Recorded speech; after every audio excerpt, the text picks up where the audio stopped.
প্রথম দফায় চূড়ান্ত ভোটার তালিকা প্রকাশ হয়ে গেছে। রাজ্যে জোর কদমে চলছে ভোটের প্রস্তুতি। সূত্রের খবর, 15 অথবা 16 মার্চ এ রাজ্যে ভোটের নির্ঘণ্ট ঘোষণা হতে পারে। তার অনেক আগেই রাজ্যে চলে এসেছে কেন্দ্রীয় বাহিনী। প্রথম দফায় 240 কোম্পানি বাহিনী এসেছে পশ্চিমবঙ্গে। জেলায় জেলায় চলছে রুট মার্চ। এরই মধ্যে এবার কেন্দ্রীয় বাহিনীর জওয়ানদের কড়া নির্দেশিকা দেওয়া হলো নির্বাচন কমিশনের তরফে। কেন্দ্রীয় বাহিনী যেন কারুর আতিথেয়তা না নেয়। কেন্দ্রীয় বাহিনী নিয়ে কোনো অভিযোগ বরদাস্ত করা হবে না, স্পষ্ট করে জানিয়ে দিল কমিশন। একই সঙ্গে এবার বুথে বুথে নজরদারি আরও কড়া করা হচ্ছে কমিশনের তরফে। প্রতিটি বুথের ভেতরে তো বটেই, বুথের বাইরেও সিসি ক্যামেরা বসাতে নির্দেশ দেওয়া হয়েছে। বুথের ভেতর হোক বা বাইরে, গন্ডগোল দেখা মাত্রই ব্যবস্থা নেবে নির্বাচন কমিশন। এছাড়াও বুথের বাইরে থেকে পর্যবেক্ষণের দায়িত্বে থাকবেন মাইক্রো অবজারভাররা। গতবার তো 950 কোম্পানি কেন্দ্রীয় বাহিনী এনেছিল। দিনের শেষে ভোট তো বাহিনী দেবে না, ভোট দেবে বাংলার মানুষ। বাংলার মানুষ ভোট দিয়েছে বলেই বারংবার বিজেপি প্রত্যাখ্যাত হয়েছে। আর বলতে হচ্ছে কেন যে কেন্দ্রীয় বাহিনী যাতে কারোর আতিথেয়তা গ্রহণ না করে?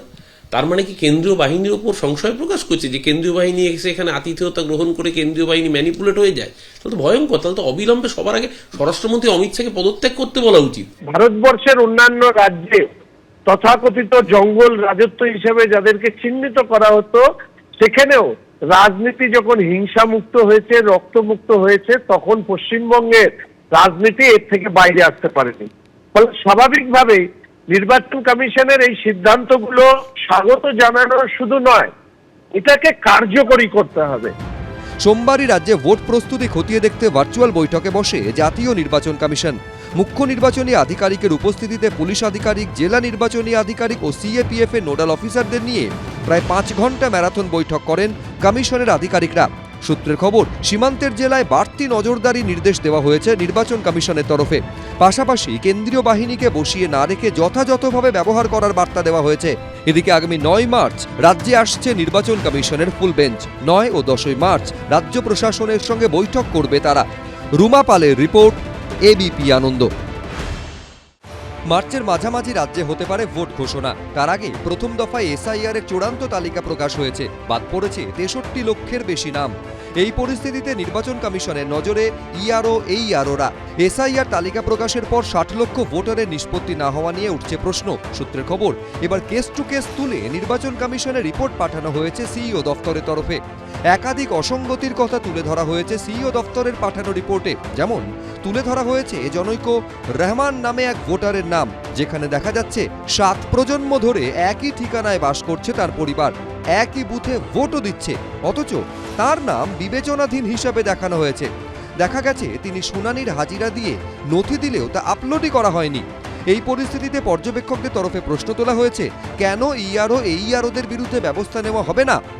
ভোটারদের ডেকে আনা হয়নি হিয়ারিং এর জন্য, ইচ্ছাকৃতভাবে মৃত ভোটারকে জীবিত করে রেখেছে। অতএব আমরা ইলেকশন কমিশনের কাছে ইতিমধ্যেই দাবি করেছি যে কি কয়েকজনের বিরুদ্ধে যেমন এফআইআর জারি হয়েছে, এই যে যারা এই কাণ্ডের সাথে যুক্ত, যারা এইভাবে বিষয়টাকে ডিলে করেছে, সরকারি কাজে হস্তক্ষেপ, রাষ্ট্রীয় কাজে বাধা দিয়েছে, তাদের বিরুদ্ধে এফআইআর, গ্রেপ্তার এবং চাকরি ছেদের মতো কঠোর পদক্ষেপ নেওয়ার জন্য ইলেকশন কমিশনের কাছে আমরা দাবি জানিয়েছি। লজিক্যাল ডিসক্রিপেন্সি এটা কি করে হতে পারে? কে ব্যানার্জিতে কার বাবা জের পরে ডবলই লিখেছেন আর কে জের পরে আই লেখে, কার নামের মাঝে কুমার আছে কার নামের মাঝে কুমার নেই, এগুলো যদি এইভাবে ভিত্তিতে লোককে হ্যারাস করা হয়, তো ফলে নির্বাচন কমিশন অফ ইন্ডিয়া তিনি তো যারা তার পরের ধাপের যারা কর্মী, যাদেরকে সরাসরি মানুষের সঙ্গে কাজ করতে হচ্ছে, পাড়ায় কাজ করতে হচ্ছে, বিএলওদের ডোর টু ডোর কাজ করতে হচ্ছে, তাদের এরা বিপদে ফেলে দিচ্ছেন। তার কারণে এটা বোঝা যাচ্ছে বিজেপির নির্দেশে যেন তেন প্রকারে নাম কাটার খেলা চলছে। ইআরও, এইআরওদের ভূমিকার পাশাপাশি রাজ্যে বুথ প্রস্তুতি নিয়েও অসন্তুষ্ট নির্বাচন কমিশন। কোনো বুথে নেই জলের ব্যবস্থা, আবার কোনো বুথে নেই বিদ্যুৎ সংযোগ। 9 মার্চ রাজ্যে আসছে নির্বাচন কমিশনের ফুল বেঞ্চ। সূত্রের খবর, এই কদিনে বুথের প্রস্তুতি কতটা এগোলো ফুল বেঞ্চকে তার রিপোর্ট দিতে হবে। অন্যদিকে সুপ্রিম কোর্টের নির্দেশে বিবেচনাধীন প্রায় 60 লক্ষ ভোটারের নথি যাচাই করে দেখছেন হাইকোর্টের প্রধান বিচারপতি নিযুক্ত জুডিশিয়াল অফিসাররা। নির্বাচন কমিশন সূত্রে খবর, রবিবার রাত পর্যন্ত 3.5 লক্ষ নথি যাচাইয়ের কাজ শেষ হয়েছে। যাচাই হওয়া আবেদনের মধ্যে 75% নামই থাকছে বলে কমিশন সূত্রে খবর। বাকি আবেদনের দ্রুত নিষ্পত্তি করতে ঝাড়খণ্ড থেকে 100 জন এবং ওড়িশা থেকে 100 জন করে মোট 200 জন জুডিশিয়াল অফিসার আসছেন রাজ্যে।